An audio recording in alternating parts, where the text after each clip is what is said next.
Élaboration d'une question mot manquant dans la banque de questions de Moodle. On va dans la banque de questions, sur questions, et puis on va en créer une ici, et au choix, nous allons choisir mot manquant. Suivant.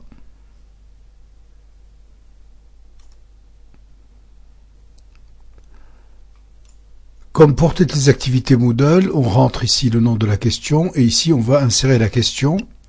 Voici comment. Nom de la question, complétez la phrase suivante. Ici vous avez donc la question, la région Aquitaine compte. Entre crochets, vous avez le chiffre 1 et entre double crochet, pardon, vous avez le chiffre 4. En réalité, ces 1 et ces 4 correspondraient ici au choix numéro 1 ici dans la liste et au choix numéro 4 dans la liste. Si la bonne réponse se trouvait au 3, on aurait mis entre double crochets le chiffre 3.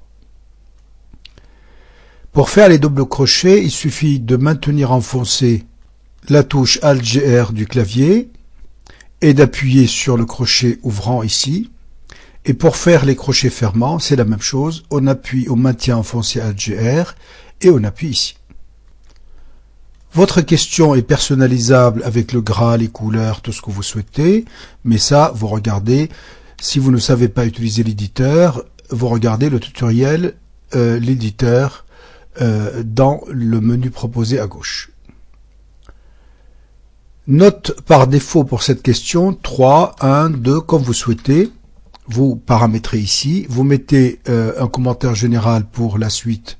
Merci. Ici, nous avons proposé de mélanger l'ordre. Ainsi, lors des tentatives d'un test donné, si vous avez créé un test avec 2 tentatives, à ce moment-là, les mots seront mélangés. Ici, j'ai mis la bonne réponse en premier, plus une série de chiffres, et j'ai attribué au groupement 1, ça concerne le mot numéro 1. Ici, j'ai mis la bonne réponse au choix numéro 4. Si j'avais, donc, comme je vous ai dit, le choix 4, ça correspond ici. Si j'avais mis la bonne réponse au 5, j'aurais mis ici 5, et j'aurais mis la bonne réponse dans cette case. Et le groupement, c'est le deuxième mot, 2, 2 et 2.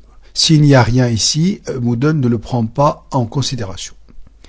Pour toutes les bonnes réponses, on va marquer bravo. Et pour les mauvaises réponses, on va marquer non. Ensuite, pardon, partiellement correct, non. Et pour les réponses incorrectes, non aussi. Vous allez appliquer une pénalité de mauvaise réponse, soit rien, soit la totalité de la note. Ici, le choix se porte automatiquement à 33,33, modifiable dans cette case. Vous pouvez donner des indices ici pour mettre l'élève sur la bonne voie, et ainsi, vous enregistrez votre question. Cette question se met ici, j'ai choisi la région Aquitaine, donc la catégorie. Les catégories sont tout simplement, vous créez les catégories ici. Les catégories correspondent plutôt au type de test et à votre cours. Par exemple, cours sur la thermodynamique, je fais une catégorie sur la thermodynamique. Ici, vous avez donc, à chaque question, vous avez donc de quoi la modifier, de quoi la tester, de quoi la déplacer pour aller d'un côté à l'autre, et de quoi la supprimer. Vous allez donc maintenant tester la question. Et là, voici la question. Voici la première, le premier choix opéré par l'élève. Ici, le choix 5.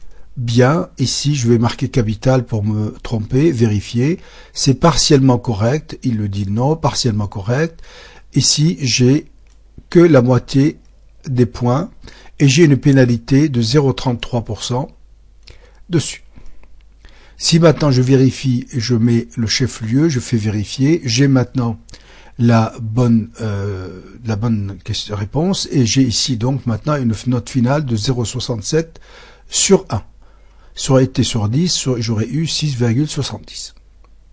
Voilà maintenant comment on fait une question à texte court.